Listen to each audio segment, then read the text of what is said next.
Hello everyone, आज हम continue करेंगे क्लास 9 का चैप्टर मोशन। अभी तक हमने एक्सेलरेशन के बारे में पढ़ लिया था, uniform acceleration, non uniform acceleration, ये हमने पढ़ लिया था।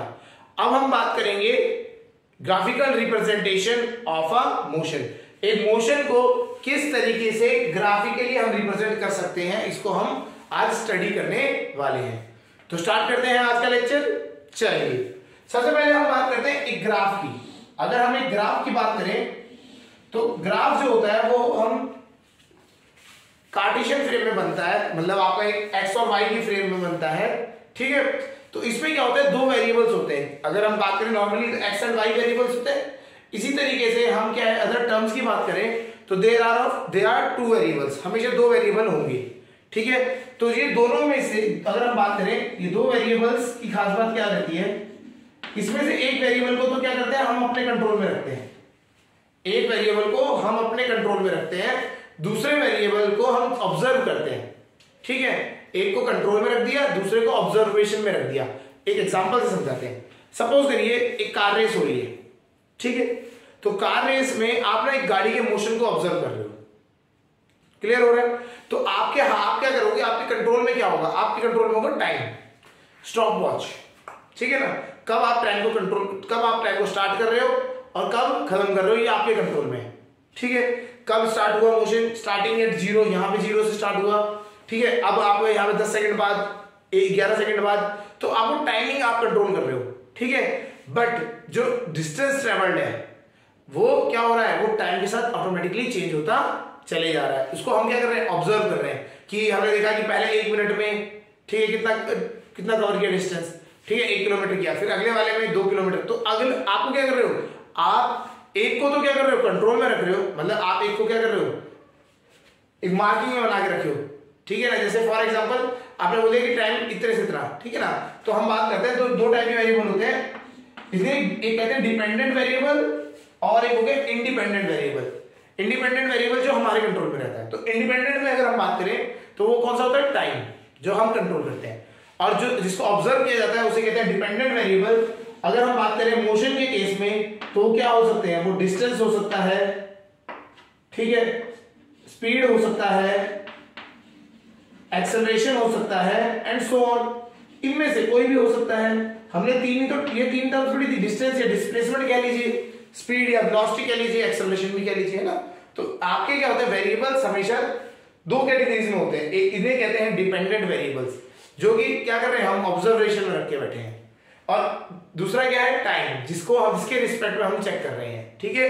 कि हमने बोला कि गाड़ी की स्पीड अगर 70 इंस्टेंट, हमने बात करी ना इंस्टेंटेनियस मोशन, तो इंस्टेंटेनियस में क्या होता है, हमने बोला गाड़ी की स्पीड थी 30 किलोमीटर पर आवर थी एट टाइम 9 o'clock था, या 9 AM ये कह सकते हैं। तो उसकी एक पर्टिकुलर टाइम पे क्या है, स्पीड हमें पता लग रही है। तो टाइम क्या होता है, इंडिपेंडेंट वेरिएबल होता है। दूसरा क्या होता है, डिपेंडेंट वेरिएबल होते हैं। कौन कौन से होते हैं, डिस्टेंस हो सकता है, स्पीड हो सकता है, एक्सेलरेशन हो सकता है, क्लियर है। तो हम क्या कहते हैं, टाइम को हम यहां प्लॉट कर लेते हैं एक एक्सिस में, और जो दूसरे वेरिएबल्स होते हैं, या तो यहां डिस्टेंस आ सकता है, या स्पीड आ सकती है, डिस्टेंस आ सकता है, स्पीड आ सकती है, या फिर एक्सेलरेशन आ सकता है। इन तीनों में से कोई भी एक चीज यहां पे आ सकती है, क्लियर हो गया। तो ये इस तरीके से आपके क्या होते हैं, ग्राफ्स बन सकते हैं। मोशन के केस में हम बात कर रहे हैं। तो अगर हम बात करते हैं डिस्टेंस और टाइम को बनाते हैं तो हम इसे कहते हैं डिस्टेंस टाइम ग्राफ। तो हम देख लेते हैं कितने टाइप के हमारे पास ग्राफ है। पहला है डिस्टेंस टाइम ग्राफ, ठीक है। अगर हम स्पीड को टाइम के साथ करेंगे तो उसे कहते हैं speed time graph, speed time graph. और अगर एक्सेलरेशन को टाइम के साथ करेंगे तो उसे कहते हैं acceleration time graph, acceleration time graph. तो आपके ये तीन तरीके के ग्राफ्स आपके हम बात करेंगे मोशन में।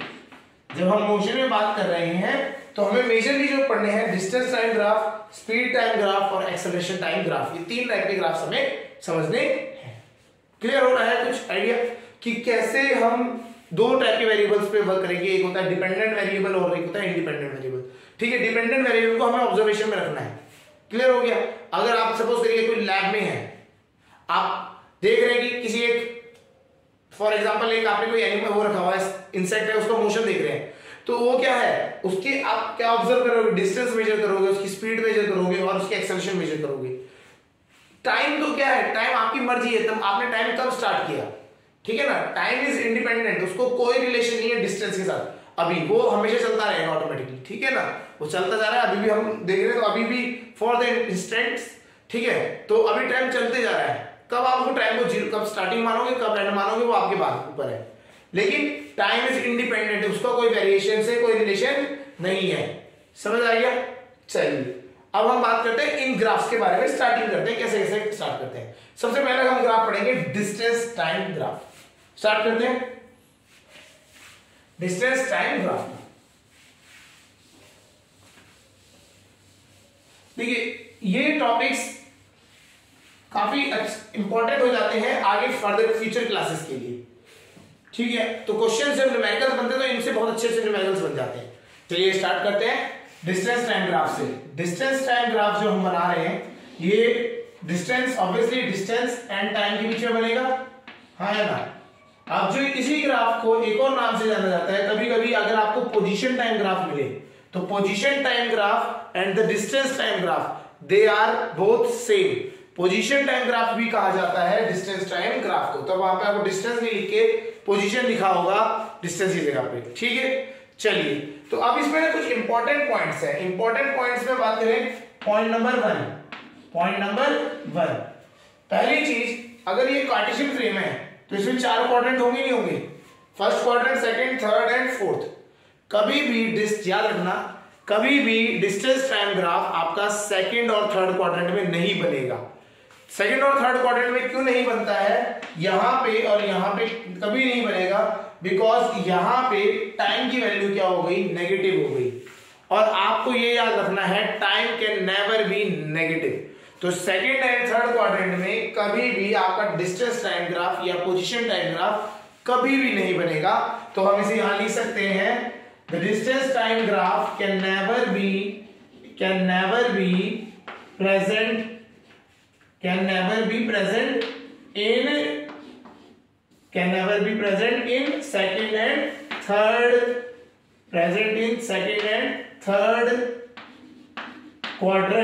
second and third quadrant, third और सेकंड क्वाड्रेंट में कभी भी नहीं हो सकता। ये इसलिए रिपीट कर रहा हूं, ठीक है ना, ये बहुत इंपॉर्टेंट है क्वाड्रेंट, ठीक है। सेकंड एंड थर्ड क्वाड्रेंट में क्यों नहीं हो सकता, अगर कभी क्वेश्चन आ जाए, कभी किसी ने पूछ लिया why distance time graph can never be on in second and third quadrant, तो इसका रीजन भी लिख सकते हो, because time can never B negative, because time जो है आपका कैन नेवर बी नेगेटिव, वो कभी भी है ना, कभी भी क्या नहीं हो सकता, नेगेटिव नहीं हो सकता, कैन नेवर बी नेगेटिव। तो हमारा जो डिस्टेंस टाइम ग्राफ है, हमें ये याद रखना है, डिस्टेंस टाइम ग्राफ कभी भी सेकंड और थर्ड क्वाड्रेंट में नहीं बन सकता। पहला पॉइंट समझ आ गया, तो ये इंपॉर्टेंट पॉइंट है, इसको ध्यान रखना है। सेकंड अगर हम बात करें पॉइंट की, तो सेकंड पॉइंट इज, कभी भी अगर आप डिस्टेंस टाइम ग्राफ में आप आएंगे तो आपको कभी भी डिस्टेंस वाली एक्सिस के पैरेलल लाइन नहीं मिल सकती। डिस्टेंस जो एक्सिस है उसके पैरेलल कभी भी कोई लाइन नहीं होगी। क्यों नहीं होगी, इसका समझते हैं लॉजिक। सपोज देखिए अगर एक हो गई लाइन, ये ना इस तरीके से है, तो आपका क्या होगा, पर्टिकुलर टाइम t1 पे आपका ऑब्जेक्ट यहां पे भी मिलेगा, यहां पे भी मिलेगा, यहां पे भी मिलेगा, यहां पे भी, तो ये ऐसे ऐसे अलग अलग जगह पे मिलेगा नहीं मिलेगा। तो इसका क्या रीजन है कि एक ही टाइम पे अलग अलग पोजीशन पे कोई हो सकता है, कभी भी नहीं हो सकता। Object can never be in 2 positions और मोर देन 2, यहां तो मोर देन 2 आ रही है, more than 2 positions at a particular interval of time. इसी वजह से आपका जो डिस्टेंस टाइम ग्राफ है उसमें कभी भी लाइन पैरेलल नहीं होगी डिस्टेंस एक्सिस के। क्लियर हो गया, तो इसको हम एक बार पॉइंट की तरह लिख देते हैं, that the distance in the distance time graph, in a distance time graph the graph can never be, ये पॉइंट 2 है, यहां पॉइंट 2 को समझते हैं, in a distance time graph the distance the ऐसे द ग्राफ लिख देते हैं, the graph can never be parallel to can never be parallel to the distance axis, है ना, can never be parallel to distance axis, ठीक है, कभी भी पैरेलल नहीं हो सकता डिस्टेंस एक्सिस के। क्यों नहीं हो सकता? अगर आपसे पूछा जाए डिस्टेंस एक्सिस के क्यों नहीं हो सकता, तो इसका सीधा रीजन है कि अगर ये डिस्टेंस के एक्सिस के पैरेलल हो गया, कोई भी अगर लाइन ऐसे पैरेलल हो गई, इसका मतलब क्या है, ऑब्जेक्ट तो पोजीशन चेंज कर रहा है बट टाइम नहीं बढ़ रहा, और ये कभी पॉसिबल नहीं है। मतलब वही चीज है कि ऑब्जेक्ट यहां से यहां चले गया, ए पॉइंट से बी पॉइंट पे चले गया, ठीक है, लेकिन टाइम बढ़ा नहीं, तो ऐसा तो कभी पॉसिबल ही नहीं है। अगर आप जो मूवमेंट करते हैं तो उसके साथ टाइम चेंज होता रहता है, तो ऐसा कभी पॉसिबल नहीं हो सकता कि आपका ऑब्जेक्ट एक ही टाइम पे दो पोजीशन पे आ जाए। तो ये दो इंपॉर्टेंट पॉइंट्स है, वेरी इंपॉर्टेंट पॉइंट्स है ये। अगर हम बात करें कि कभी भी अगर इन पॉइंट्स के ऊपर आपने कभी ऐसा इनको मिस किया, आपने कभी यहाँ पे ग्राफ बना दिया तो आपको पूरा ग्राफ कैंसिल आउट हो जाता है। एक क्वेश्चन भी आता है कभी कभी कि 4 ग्राफ दे देगा आपको, बोलेगा which of the following graphs can be possible, ठीक है ना, कैन बी पॉसिबल। तो जो और जो ग्राफ्स होंगे उनमें क्या होगा, ये चीजें दिखा रखी होगी, या तो इसने ऐसे पैरेलल बना रखी होगी लाइन, ठीक है, या तो टाइम में ये टाइम जो होगा पीछे को आपको नेगेटिव में लेके दिखा रखा होगा। तो आपको ये ध्यान रखना है कि अगर आप कोई डिस्टेंस लाइन ग्राफ कर रहे हैं तो ये दोनों पॉइंट कभी भी नहीं होने चाहिए, ठीक है। चलिए, तो हमें यहां तो समझ आ गया, दो पॉइंटों को हमें ध्यान रखना है। तो अब क्या आता है, अब एक क्वेश्चन आता है, आपने बोला कि डिस्टेंस में तो चलो डिस्टेंस एक्सिस में कि पैरेलल लाइन नहीं हो सकती, टाइम एक्सिस की पैरेलल लाइन हो सकती है, हाँ या ना, हो सकती है। इसका रीजन देखो, अगर आप कंक्लूजन समझो तो इसका कंक्लूजन क्या है, सपोज करो यहाँ पे था t1 टाइम और यहाँ पे था t2 टाइम, कितना टाइम, t2 टाइम। तो यहां से a पॉइंट से b पॉइंट तक जाने में, ठीक है, अगर हम बात करें a से b पॉइंट के लिए बात करें तो डिस्टेंस की वैल्यू क्या है, कांस्टेंट। इसका मतलब क्या है, टाइम तो बढ़ा, डिस्टेंस नहीं बढ़ा, मतलब उसने अपनी पोजीशन चेंज नहीं करी। तो कभी भी अगर आपको ऐसा ग्राफ मिलेगा तो this graph shows the object is at rest, this graph shows the object is at rest. ये ऑब्जेक्ट क्या है, रेस्ट पे है, क्योंकि क्या हो रहा है, टाइम तो बढ़ रहा है बट डिस्टेंस क्या हो रहा है, या पोजीशन जो है वो चेंज नहीं हो रही। इस कंडीशन को अगर हम कहते हैं the object is at rest. Clear हो गया, ये पॉइंट को समझ आ गया। चलिए अगला आता है, ये तो फर्स्ट केस हो गया ना, केस 1 मान लेते हैं इसे, केस 1 था जब object is at rest. Clear. अब हम बात करते हैं केस 2। केस 2 में क्या है, हम ये बात करते हैं यूनिफॉर्म मोशन, कैसा है, यूनिफॉर्म मोशन के बारे में बात करते हैं। तो case 2 is the object performs a uniform motion. तो अगर हम बात करें तो यूनिफॉर्म मोशन की बात करते हैं। यूनिफॉर्म मोशन क्या होता है, जब object equal distance in equal interval of time में कर रहा होगा।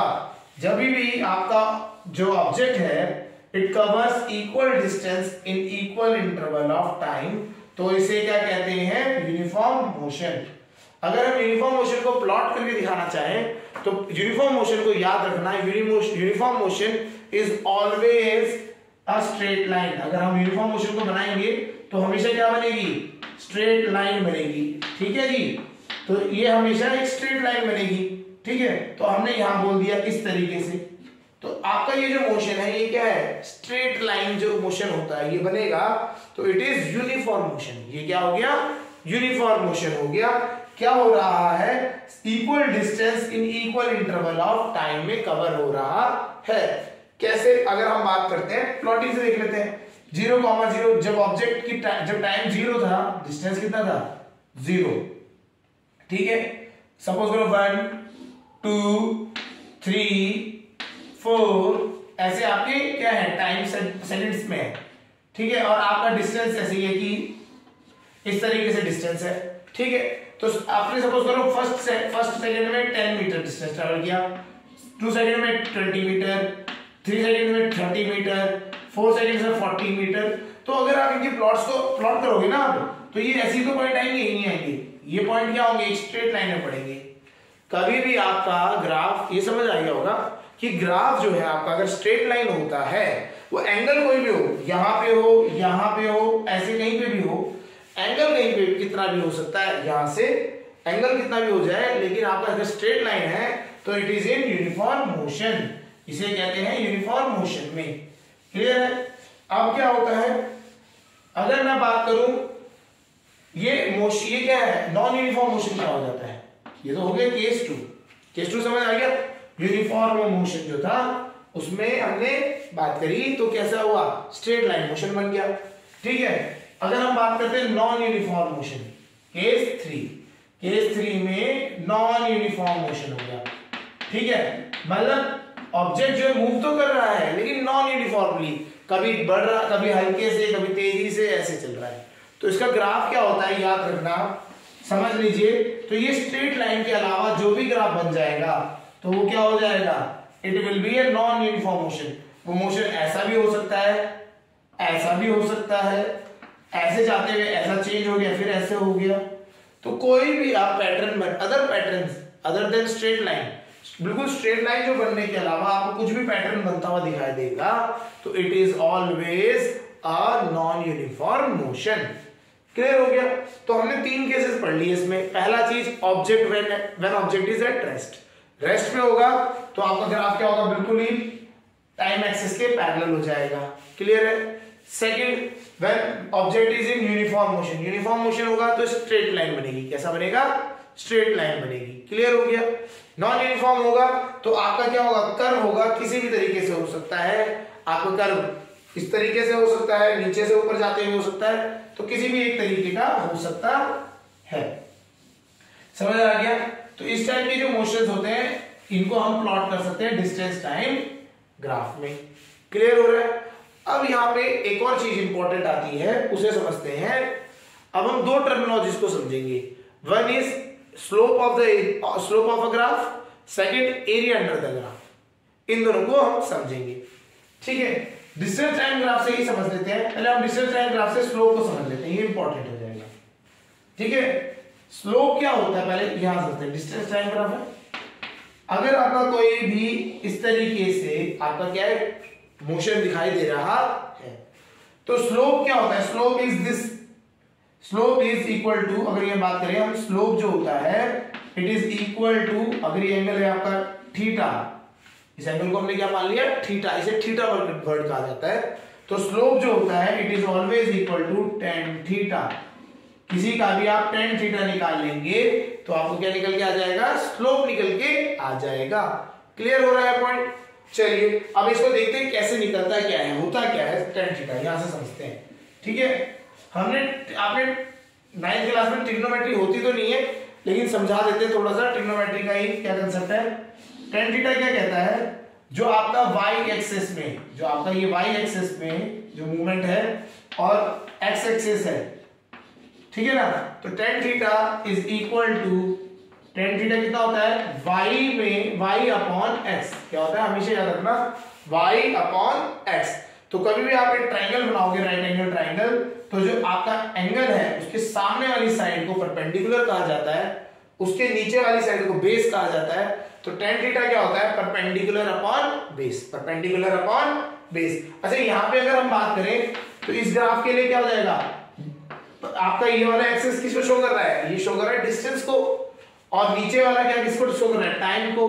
तो आपका यहाँ पे जो tan थीटा है जिसे हम कह रहे हैं स्लोप, इसे क्या कह रहे हैं, स्लोप।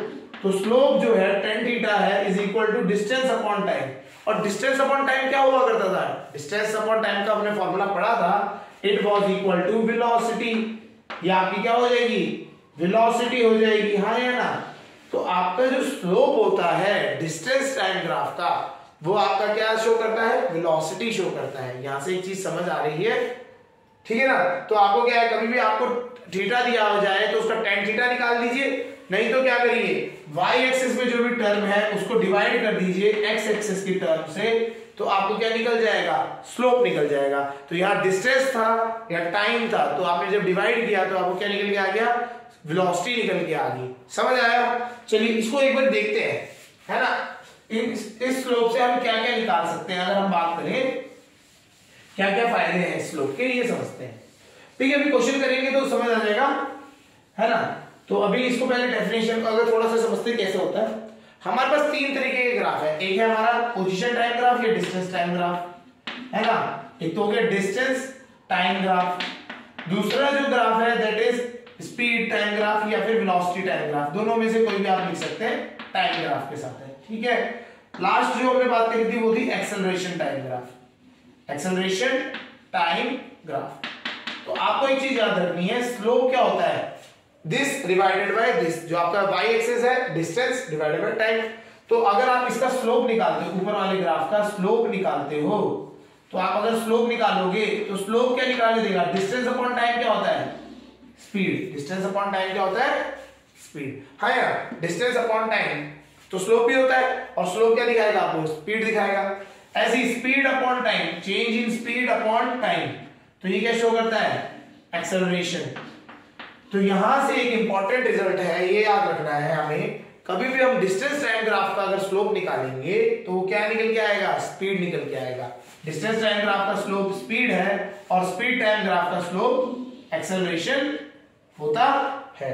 और एक्सेलरेशन टाइप के ग्राफ के अगर स्लोप निकालोगे वो कुछ नहीं निकलेगा, वो नहीं है हमारे पास, ठीक है। उसको हमें ब्लैंक, इसको छोड़ देना है। हमें ये बताना चाहिए डिस्टेंस टाइम ग्राफ और आपका स्पीड टाइम ग्राफ, इनका स्लोप निकालोगे तो क्या निकल के आ जाएगा आपको, डिस्टेंस टाइम ग्राफ से स्पीड निकलेगी, स्पीड टाइम से एक्सेलरेशन निकलेगा। क्लियर हो रहा होगा पॉइंट। चलिए इसे कहते हैं हम स्लोप। तो slope is defined as tangent, जो हम टेन थीटा बोल रहे हैं टेंजेंट भी कहा जाता है, tangent of the angle of the line, ठीक है ना।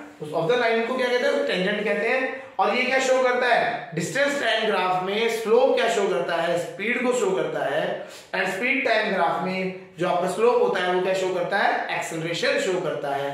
ये हमें पता होना चाहिए।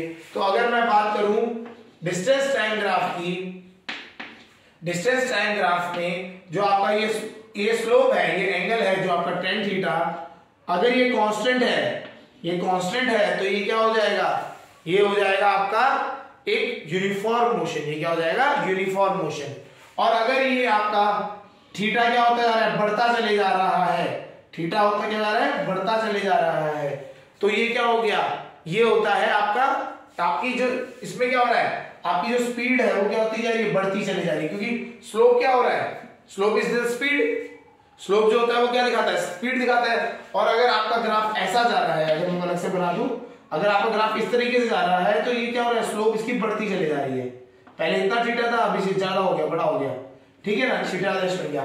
तो स्लोप जब बढ़ रही है इसे कहते हैं एक्सेलरेशन, मतलब स्पीड जब बढ़ रही है तो क्या कहते हैं, एक्सेलरेशन। तो ये जब इस टाइप का मोशन होगा उसे कहते हैं एक्सेलरेटेड मोशन, इसमें एक्सेलरेशन हो रहा है, हाँ या ना। इसी का उल्टा अगर बना दे, उल्टा कर दे, मतलब हम अगर इस तरीके का स्लोप बना दे, ठीक है, जैसे ये हो रहा है, ये इस तरीके का स्लोप बनता है, तो इसमें क्या है, आपका स्लोप क्या हो रहा है, गिरता जा रहा है। कैसे, आप यहां देखेंगे स्लोप ये था, फिर आपका स्लोप और पतला हो गया, मतलब ये ज्यादा एंगल था, ये कम एंगल हो गया, ठीक है। तो अगर ऐसी तरीके का ग्राफ होता है तो उसे कहते हैं रिटार्डेशन। कौन सा, क्या कहते हैं, रिटार्डेशन।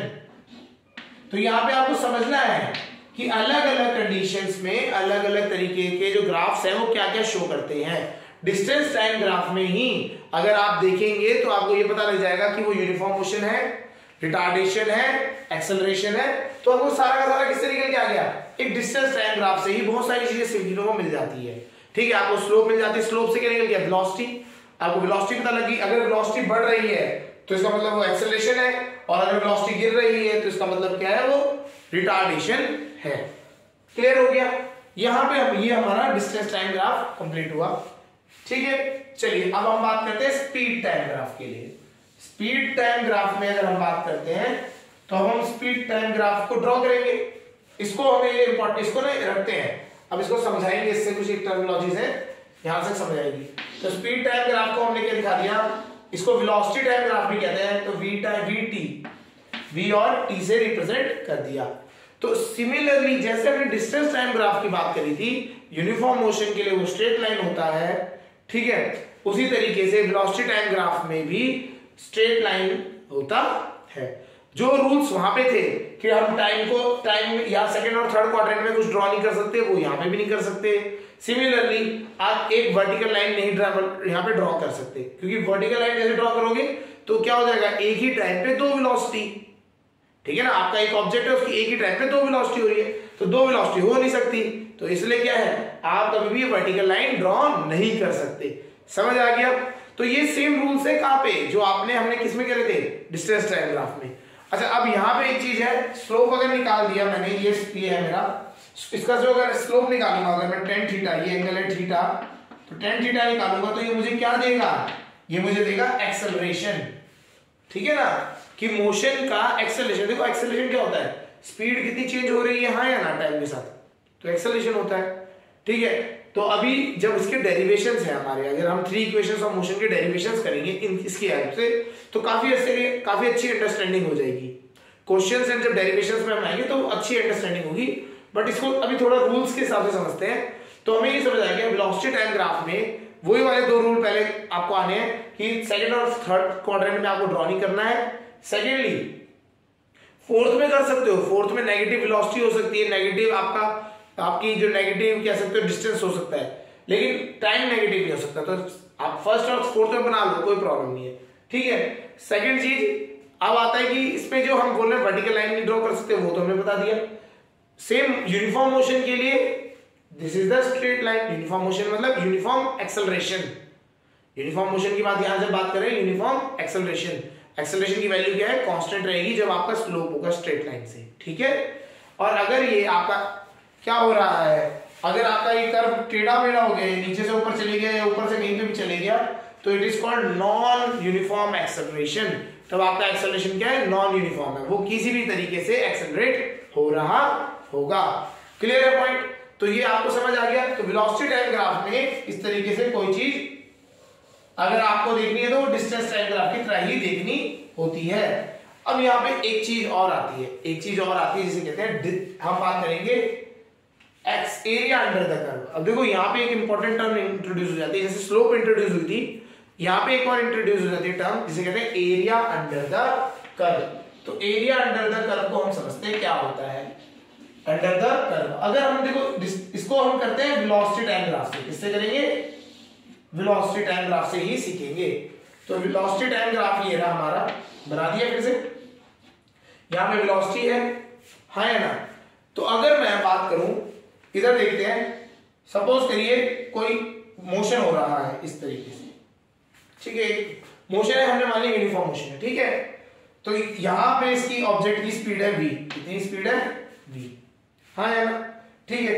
और यहां से नीचे को अगर हम बात करें, नीचे अगर यहां बोलते हैं टाइम हमारा t, तो इनिशियली स्पीड 0 थी, जब हमारा टाइम 0 था, जब हमारा टाइम t हुआ तो वेलोसिटी कितनी हो गई, v हो गई, कितनी हो गई, v हो गई।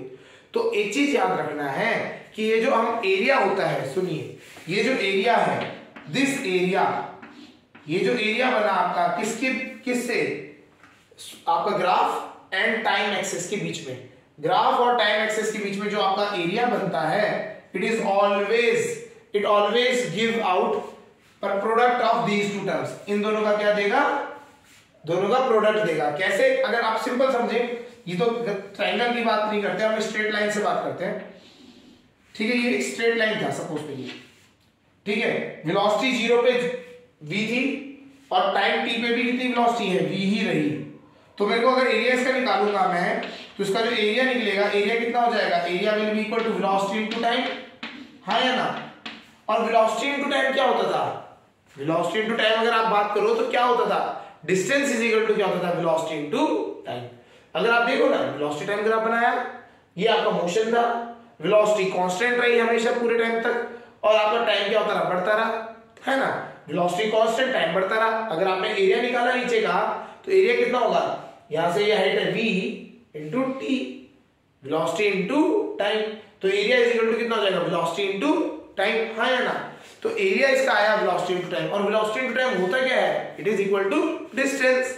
तो ये आपका आ गया डिस्टेंस। तो आपको यहाँ पे एक और चीज समझनी है कि कभी भी आप किसी भी एरिया का अंडर, मतलब अगर जो एरिया अंडर द कर्व निकालोगे, तो it will be equal to the product of velocity into time, हाँ या ना। मतलब आप ऐसे वेलोसिटी इनटू टाइम नहीं कह सकते, तो y एक्सिस और इसको कर सकते नहीं कर सकते, हाँ या ना। चलिए इस वाले अब देखिए इसका यूज करते हैं, कैसे करते हैं समझते हैं। अगर मैं एरिया निकालता हूं, देखिए ये चीज को बस समझ के चलना है, वो यूज करोगे तो आपको तभी समझ आएगा जरा, मतलब आप जब अप्लाई करेंगे इस चीज को बहुत इजी लगेगा, ठीक है। अभी बस ये है कि आपको थोड़ा सा समझना है क्या है, इधर समझते हैं। अगर मैं बात करूं तो हमने एक चीज समझी थी, देखो अगर स्लोप निकालते हैं तो हम क्या करते हैं, पहली जो लिखा है डिस्टेंस को टाइम से डिवाइड कर देते हैं, स्लोप निकल आता है। ऐसी स्पीड को टाइम से डिवाइड कर देते हैं, स्लोप निकल के आ जाता है। जब हम एरिया निकालने के लिए बात आती है तो एरिया में क्या होता है, पहली टर्म को मल्टीप्लाई कर देते हैं दूसरी टर्म के साथ, ठीक है। तो डिस्टेंस को अगर टाइम के साथ मल्टीप्लाई करूंगा तो कुछ नहीं निकलेगा मेरे पास, डिस्टेंस को टाइम से मल्टीप्लाई करने पे कुछ नहीं निकलता। लेकिन जब मैं स्पीड इनटू टाइम क्या होता है, डिस्टेंस। स्पीड इनटू टाइम क्या होता है, डिस्टेंस। तो जब एरिया निकालेंगे, एरिया अंडर द कर्व निकालेंगे, तो आपको ये याद रखना है, जब आप एरिया निकालोगे तो क्या निकल के आएगा, स्पीड इनटू टाइम। अगर स्पीड इनटू टाइम का निकालेंगे तो कितना आएगा, डिस्टेंस आएगा। सिमिलरली एक्सेलरेशन को अगर मैं टाइम से मल्टीप्लाई कर दूं, अगर मैं एक्सेलरेशन को टाइम से मल्टीप्लाई कर दूंगा तो मुझे क्या निकल के आएगी, स्पीड निकल के आएगी या वेलोसिटी निकल के आएगी।